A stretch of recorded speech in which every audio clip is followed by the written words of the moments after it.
Okay, so I always wanted to start like Robbie Williams in one of the most famous movies that he's played, saying, "Good morning, Vietnam." So I hope your first caffeine and all the sweets kicked in, so that you will be able to stay awake for at least 15 minutes. So I would like to split this time into two parts. The one that I will be talking and the other that you potentially may have questions. So just to give you a heads up, I have quite a short experience in security, but not so short experience in learning. So ABB decided that they want to have an outsider that will do the awareness part. Because they said, okay, we are so techy that we want someone that is not techy and will tell us how to do learning. Okay, so a piece of cake or a tough nut to crack. How do you think? Let's start with the optimistic version. Piece of cake. Who thinks that teaching VIPs is a piece of cake? Just raise your hands. Just give me your hands. Piece of cake. Okay, 2 guys. I know you. Okay, so let's start with this version. Piece of cake. Teaching people, it's easy, right? So you prepare your materials, you teach, you communicate, you repeat, and on you do the same. You do the e-learning, you do the onboarding, you do different kinds of stuff.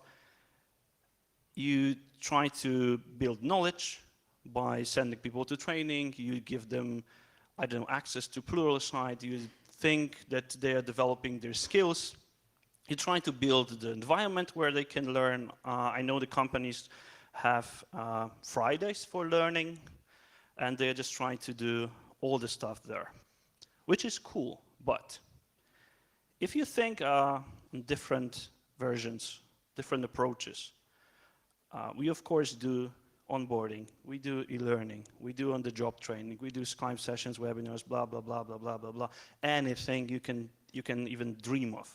We will try to deliver the security training with the security awareness training for the end users. But how does it end? It ends with a certificate, of course. How many of you have taken compliance training online on your learning management system? And now, how many of you really have a great experience or liked this? Thank you.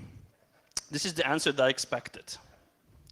So if you think of this as a compliance training, if you think of this as something that you have to do, you potentially don't like it very much. But if we think about teaching VIPs, the assumptions that we learn all the same way and we have the same experience is not that clear. Because if I want to teach a CEO, or if I want to teach, okay, maybe the Chief Information Security Officer is a person that I can teach something, but going to Chief Information Officer, I don't think I will be brave enough to sit with him and just tell him, I know better what you should do.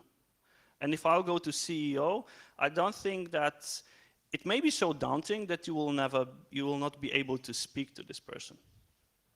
It's like you can have a stage fright standing here, but you can have a, let's say, stage fright talking to your CEO. And who thinks that it may be a tough nut to crack? Ooh, at least more people thinks. So I will just tell you what was our approach. Looking from the compliance perspective, we want to have a report that X amount of people are compliant with Y amount of regulations, policies, trainings, blah, blah, blah. But from the VIP's perspective, I don't think that we care any longer about if the CEO has got a certificate of, I don't know, 8 of 10 compliance trainings. Because I don't know if he will even do those trainings. He should, right? I assume that he is doing. But VIPs, first of all, are used to be leaders. So if you are a security awareness specialist, Anya is a security awareness specialist that trained all the VIPs. So if you want to have insight, she's here as well. Then VIPs are used to other people's do things for them. So if you can learn for me, I'm good with it. But that's not the case, because still they have to learn something. And they are as well very busy people. So you just need to fit in the slot, which is not the easiest thing in the world that you can do. And at the same time, you are not very interested in the certificates that they will receive. So what? If you will have 100 VIPs in the company, what does it tell you that they have 100 certificates for all the compliance training? There is not a huge result and not a huge value brought within this. So we want to focus on actions. We want to focus on their behaviors. If you look from the learning theories will tell you that the behavioral approach is not the best, because you want to have a cognitive approach, you want to have like knowledge sharing, you want to have a cognitive approach that people just build their knowledge on their own, they feel the purpose, etc. But if you look at security requirements, we want all the people to take appropriate action. That's it. We want their behavior to be appropriate. We want the behavior to be exact as we told them. So let me start with the easiest possible example.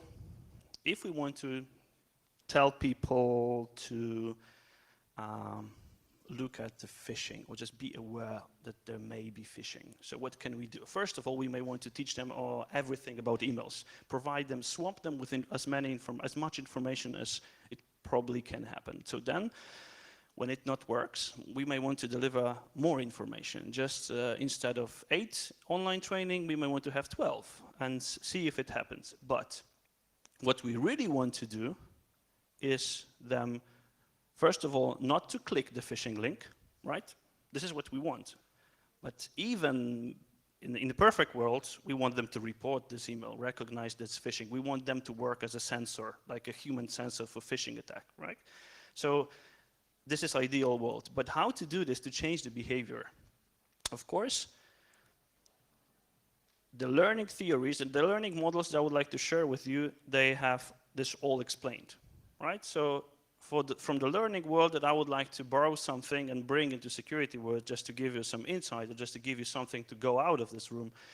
These are like simple things. There is 3 elements: trigger, motivation, and ability, right? So if in those 3 things build a behavior.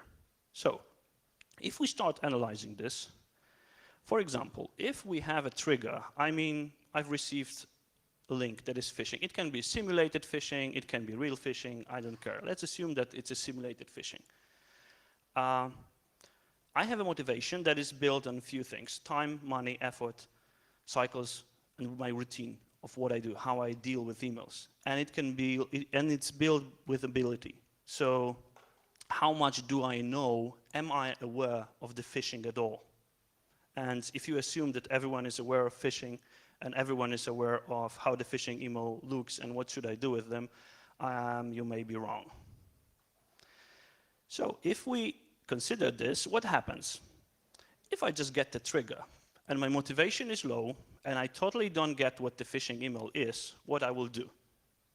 It says I will be given a raise. So come on, I will click. I want to be given a raise, right?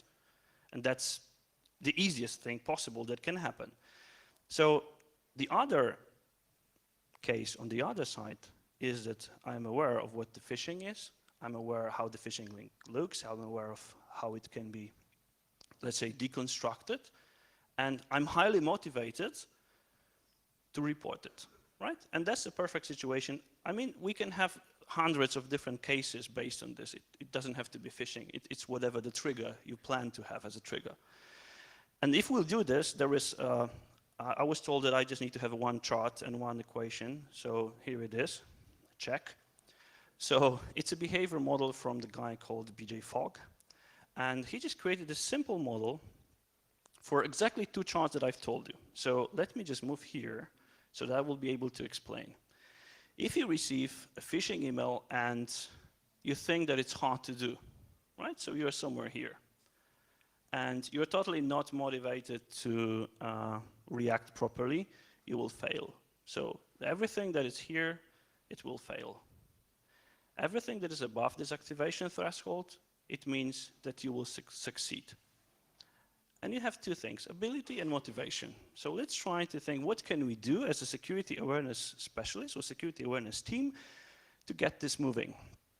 So we have this failure situation, and we have to play with ability and motivation, those two things. So when we start to play with ability, we teach people. We move them from, okay, it's hard to recognize phishing emails, to, okay, it's easy to recognize. If you promise me a 50% raise, that's probably not the real email. And then you start to check this, right?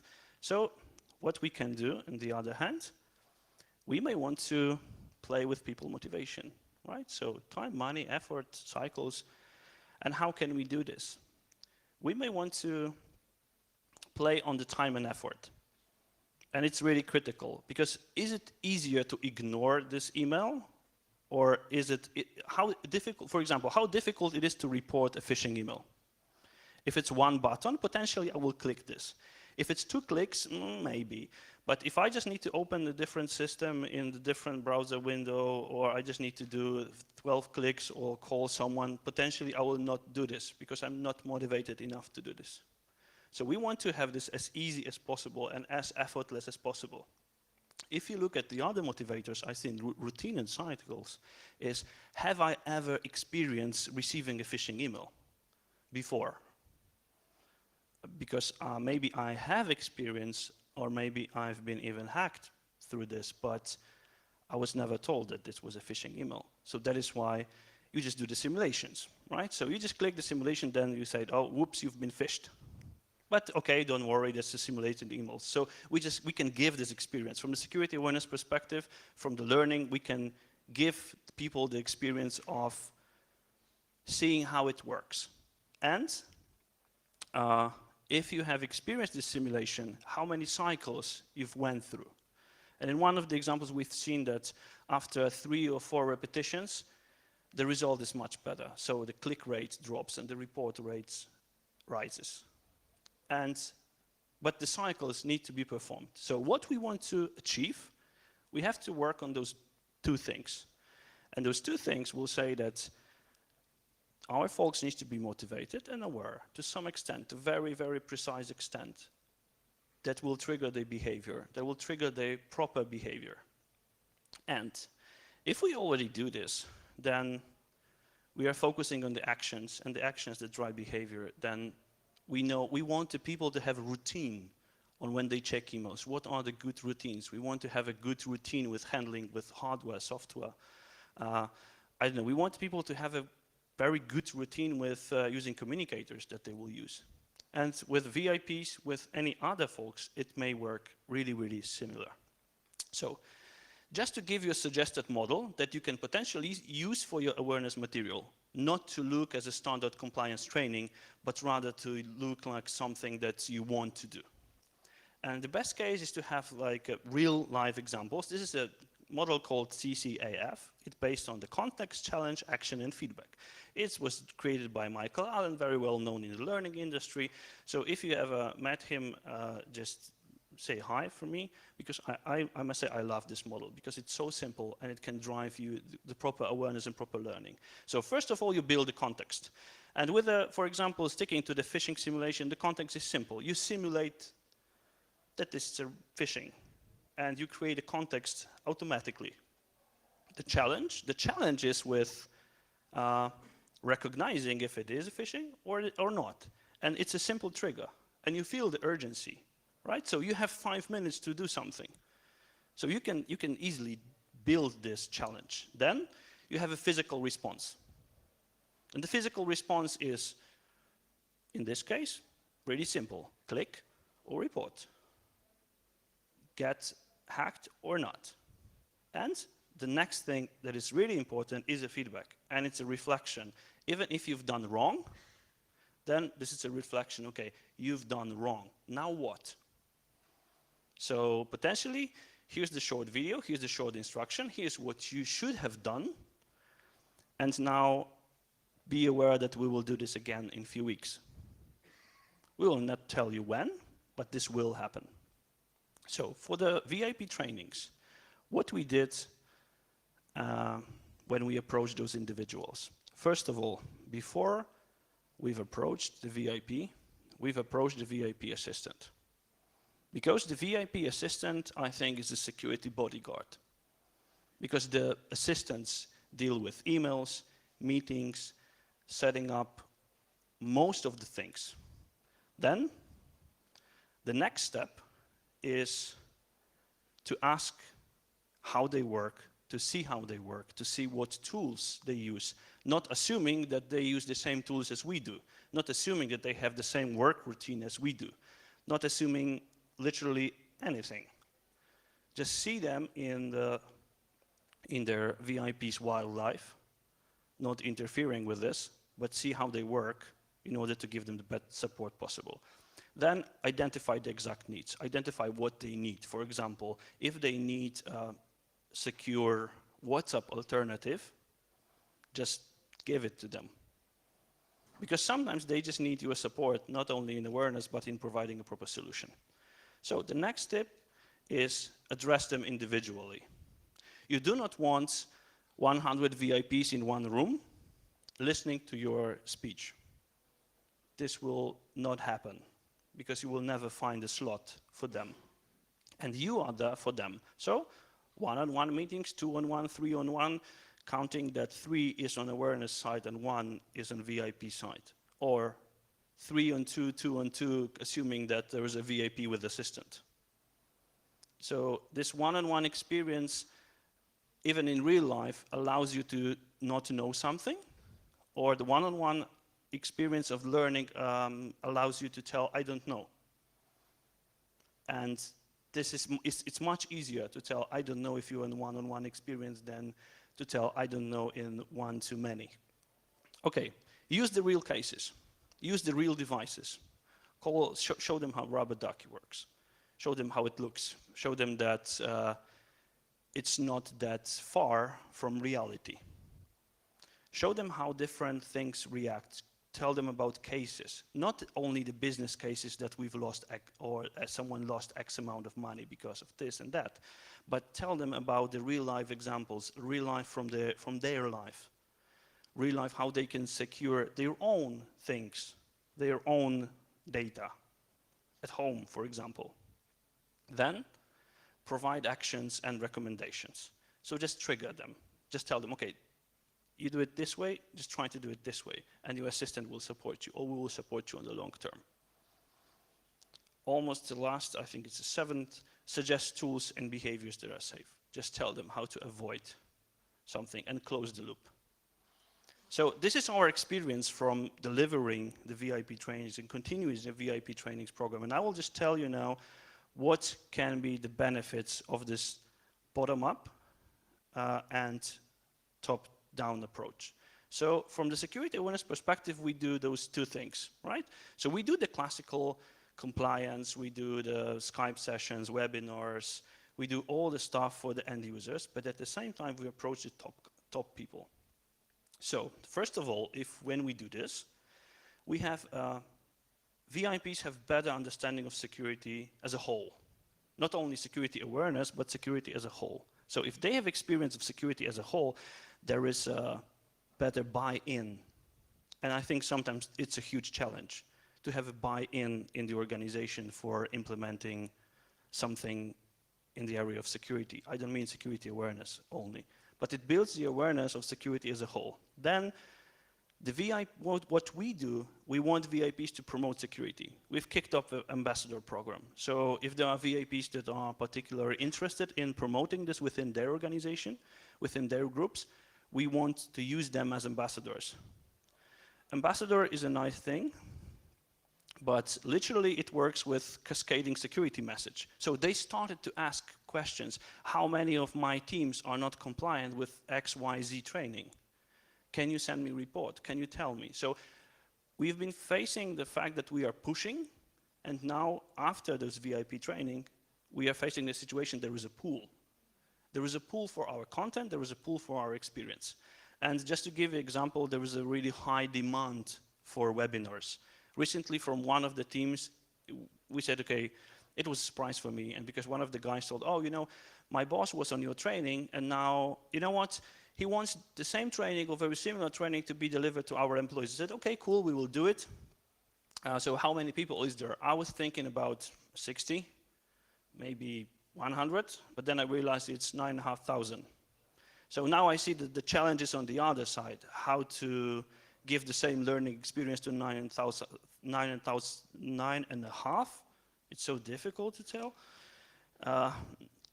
to that amount of folks. And okay, we will cope with it, but still, I see that for the first time, I see that there is a huge pool. And I think the more we will do it, the more need of delivering this training will be. So now it will be time for questions. So if you have any, I think I would like to open discussion now. If not, then I would like to invite you to our booth downstairs. Nice ABB logo there. I will be there, Anya will be there, so we'll be able to answer lots of your questions. There are lots of ABB folks here as well. So if you can, ABB folks, if you can raise your hands so that anyone knows where to look for you. Okay, so half of my audience, come on. Okay, any questions?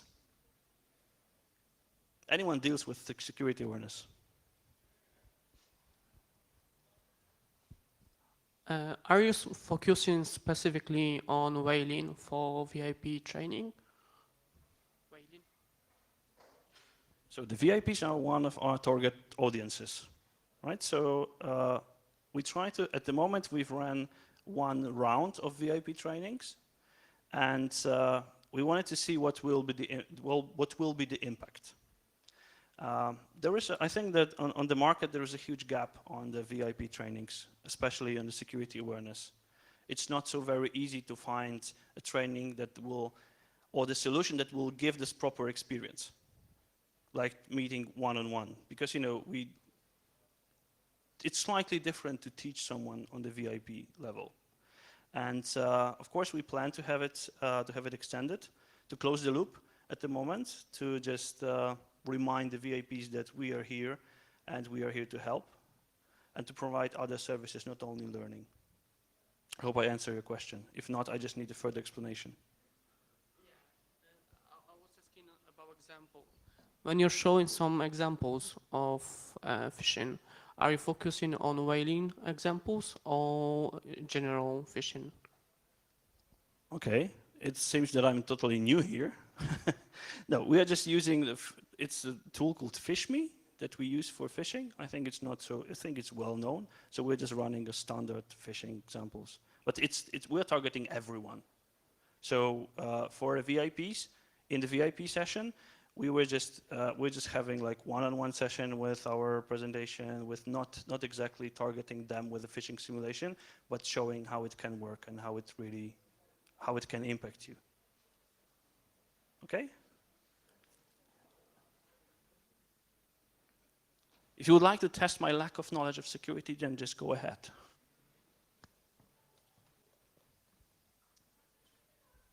Thank you. Sometimes there's an exam or a quiz at the end of a training session that you must pass and so forth.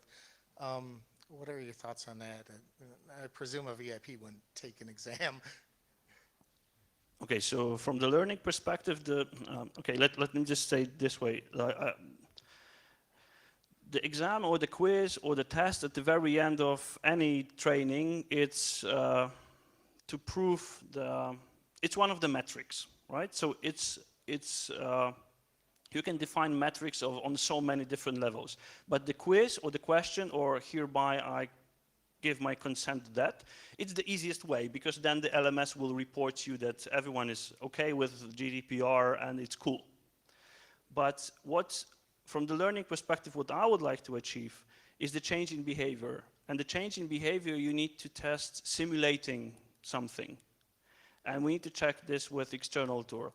If you ask me personally, I think we can get rid of all the quizzes and all the tests, because this is just to prove that someone clicked correctly. It's not a proof that someone knows or will behave. It's a declaration of the fact that I'm able to pick A or C. And I don't think that's the best way that we can use technology for learning at the moment. But you know, potentially the learning teams may argue with me.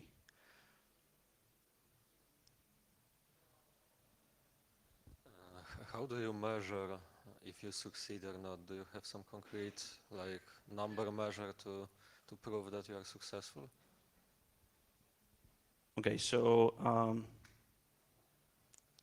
I've defined 3 levels of measuring on just defining KPIs for my departments. The first one was if we have delivered the learning experience. And it's the very, very basic, right? So are we delivering onboarding or are we not? And it's the first very basic measure, right? So when you just start this new department for security awareness, this is the must-have. Then the next is if we've built it, will they come? So then if there is any consumption of the materials that we are delivering, of the communication, of the videos, etc., etc.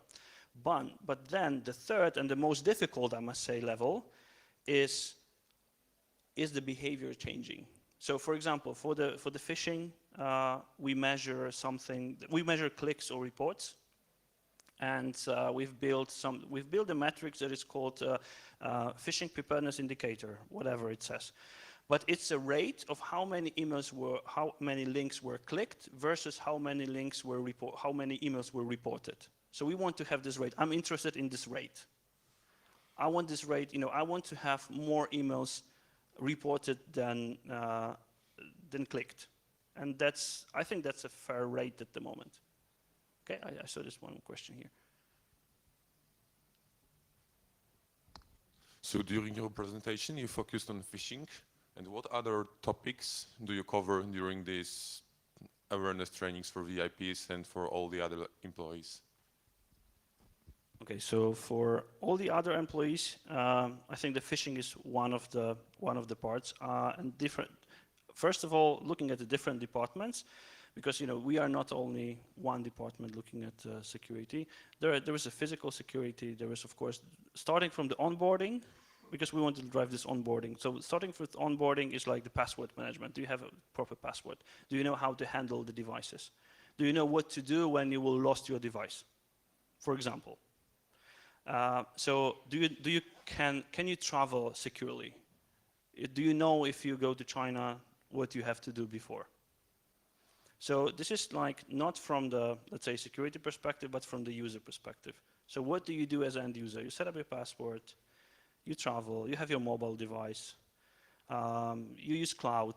So for example, on one hand, we have a policy on data handling, how you should handle with data, but on the side of communication and learning, we want to tell you where to store the data and how to store the data. So you just get this kind of file, what would you do with this? And with this context, challenge, action, feedback, you just get this file in a learning experience and then you have to decide. So we are not covering potentially all the topics, and if I just need Anya's support here, so what is exactly, if you can help me, what's the agenda for the security VIP? Hi. It's social engineering, phishing, spear phishing, ransomware, how to travel securely, and also how to protect yourself with a strong password, or password in general. So now it's a good example why you want to have your teammate on your presentation.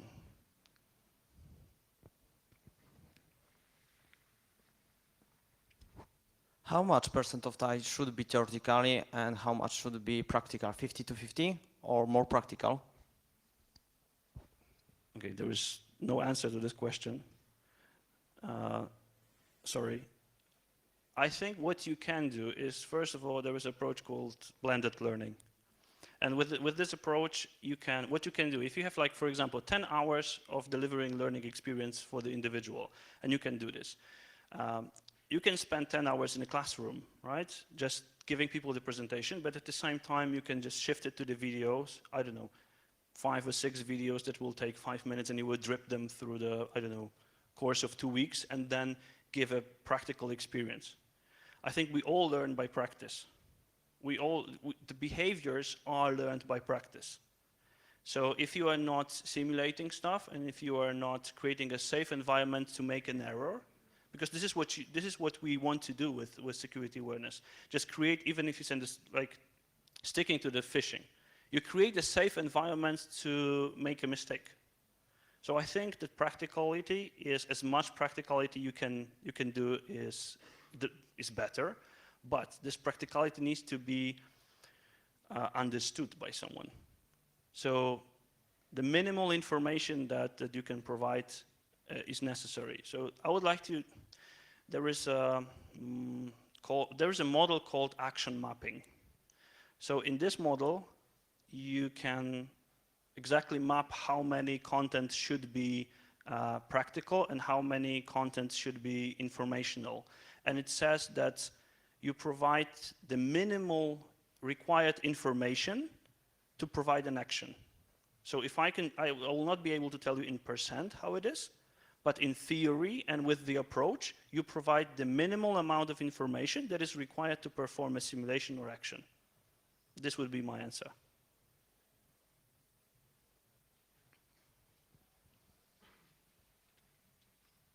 Thank you. My question is not strictly technical, so you can just rest assured. Yeah. I was wondering, I'm a bit concerned about the situation where we are in the beginning and we want your presentation to happen. So basically we need our VIPs, our managers to be on board to accept the program. So how can we do that except for finding this first ambassador or maybe using some legal laws to force the company, to force them to do something? So how could we convince them that they say, yeah, you just do your program, just keep me outside of it because I don't want this hassle? So how could we do that? Sure. So first of all, I would never take a risk of forcing VIP to do something. I would rather invite them. So I think that first of all is finding the first one. And finding the first one is good, but also is getting in touch with assistants, because they manage the VIP's time. And so that is why I just recommended first go to assistants, and then just at least find the first one. And potentially it can be the CIO. Why not? It's, in our case, it's the closest to CISO, so it was natural. But then, we have this EC members, we have this executive boards, et cetera, et cetera. So I think it's good to go there and tell that it's possible. And then create the best possible experience. And not to start with a presentation and very school-like approach, just start, okay, let's talk security. And I think it's like maybe finding a back door sometimes. It's not going the official way, learning development department and their boss telling to the other bosses. I don't think so. I would rather find a back door, go to assistants, talk to the assistants, find a time, maybe sit in a conference room for half a day and they will feel bad about you, that you are there waiting for them, and they will just give you some of their time. But let's say I wouldn't recommend the very official learning approach.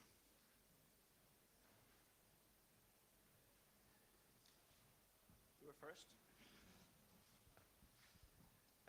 So VIPs are generally a very good targets for villains who wants to attack our company. How do you prepare them to receive highly sophisticated phishing targeted exactly at them? What are the red flags you want them to spot, even if the attacker is really good, well prepared? Okay, so at the moment we are at the stage where we are just after the first round of the training. So they are aware that they can be targeted. So if you have like 45 minutes and you are just running the first round, you potentially are not able to do this. You will be able to spend, that's why I said assistants may be the security bodyguards. Because I think that what we said, okay, if you are not sure, go to your assistant. And your assistant potentially will go to us. Because we are there, we will be their touch point. But after the first round of training, I wouldn't expect that we'll be able to provide that amount of knowledge. So we can say, you know, that the first step there was, if you're not sure, just don't click and go to your assistant. Maybe he will not click as well.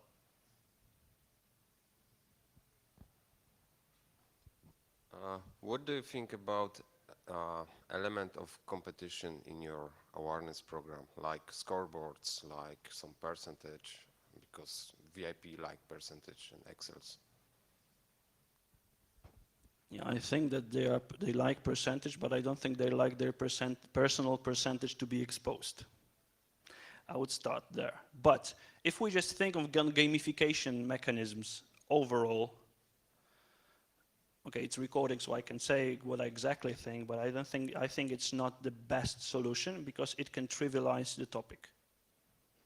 So I mean, why it can trivialize? Because, you know, when you just want to buy like a scoreboard, or when you just want to buy some cars racing to get, if you just finish this training, your car will be the first. I don't think that it gives a best flavor of gamification. I think that the good example that I know for example, for data handling, it's I don't remember what was the company, but it's a gamification where you are within the story and you are a spy, and you see the different VIPs traveling, and you are a spy and you are to spot what they do, and you are within the game. But there are no points, there are no lives, but there is an amount of information that you can receive, and how far can you go with this game. So the gamification elements are not only points and not only scoreboards. I think the more important thing is if it's playable, if it's enjoying, if you are motivated to start this game, or if you are motivated to play within this. So what I can recommend you is, it's a different topic, it's on the personal safety. There is a website called lifesaver.org.uk, and you can see how this kind of game on safety, on personal safety can be done, and how it can be played well without points. So I wouldn't implement, if you just ask me personally, as a manager of security awareness, I would never implement scoreboards for learning, because I feel that they can do more harm than good. Because, you know, the people that are motivated by competing with each other will be competing, right? But they will be competing for points, not for change in their behavior, not for change in their environment. They will compete for the points. And what's the risk? If you join this kind of scoreboard as a new hire, you're the last one. So it can easily demotivate you to just take part of it.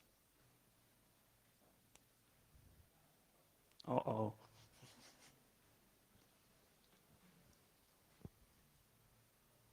So I get two questions. How long is the typical training you provide? And the second one is, what's the most common questions they have at the end of the training? Okay, so here I will just need to get help from mine as well. But the typical sessions are around 45 minutes, 1 hour. They will never last longer. You know, it's really extremely difficult to keep up your attention, just for all of us, to keep attention longer than 1 hour, right? But the most common questions, I must say I don't know, so I will ask Anya. That is a very good question. I'm trying to right now recall what's the most common question, but they're all individual, because we are targeting the VIP and we just tailored the training to them. So it's very difficult to answer your question in that. They usually ask about how can they protect them personally and also their families. I think that would be one of the questions. Yeah, the one question that I remember that just stick to me, it wasn't the most common, but it stick to me, and just our CISO just told us about this. So it was, if we have our devices at home, are they secure? It was a question to CISO, right? Do you secure my devices at home? If I'm printing something at home, is it better, or should I print it at work? Or should I send it to someone to print, right? So I think that's, and this was, for me personally, this was a good insight on how to motivate them to learn more on security. So you know, because what I assume there's a way of thinking that if I have security departments at work, they've done the work, they've done the secure thinking for me. So, you know, if I'm at work behind the wall, that's cool, but my home is exposed. And I think it's a challenge because potentially it is. So maybe the security service for VIP should even go to the places where they are. And I think that's the challenge. I hope you answer your question. Oh, come on. You underline the value of simulation in the holistic awareness program, and the question is, could you provide real examples of such simulation related to something else, not only phishing, but maybe even from outside the InfoSec domain? Thank you for adding that it can be outside of InfoSec. You know, I think that there can be like plenty of this kind of examples where you can simulate something. And just to give you one example is this lifesaver that I've mentioned. It's one example, but there was other. There was a U.S. company called World War Fighter. Before the U.S. were going for the trip to Afghanistan, they wanted to get their soldiers prepared for cultural differences. So how it worked, they have like a comic, something like an online comic book, where you have a huge branched scenarios, and you were discussing. It's if you would just Google connect with Haji Kamal, you will find the online example on how you can do this. It's like an online comic book where you just make your decisions, and those decisions drive the feedback that you get. And just to give you an example, it's like you enter this Haji's house, and he's offering you tea, and then you have to pick, just a simple pick and choose, right? Do you agree to have this tea, or you are afraid? And just to give you, what's the next steps are, if you just say, okay, you can lie, like I'm allergic. You can say, no, I don't want, or you can say, oh, you're very welcome, I would like to.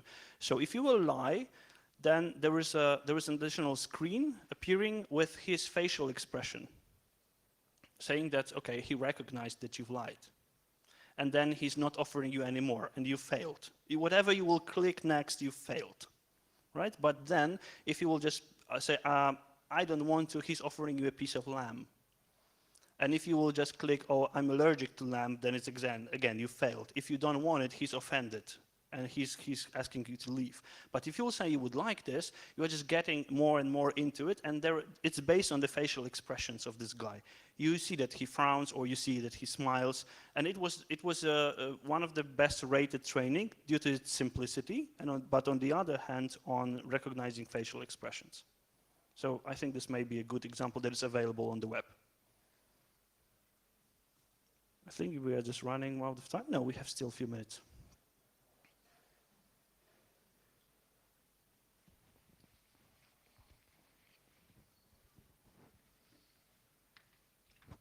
Do you collect post-training feedback? What's the general reception? Do people feel that such trainings are needed, not because of some legal requirements, but simply because VIPs benefit from what they've learned? Yeah, so I will just tell you what was my thinking is that we can have like a Likert scale of the smiley faces for them, that they will rate it. But then we decided that, okay, VIPs are not the right people to have those smiley faces answer, and we rather collect verbal feedback. They tell us, okay, we want more. For me, that's the best feedback that you can have, that they want more, and they see the value in this training in a way that they want this to be distributed to their teams. For me, that's the best feedback that I can get.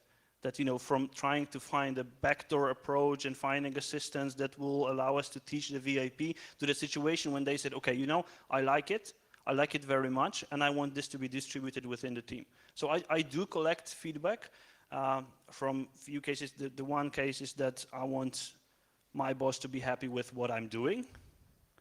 So I do collect feedback, and the other thing is that I want to change this I want to change this training, and I'm just being told that we are running out of time. So we can just take this conversation outside, and so would like to thank you very much, and I hope I'm not bored you to death.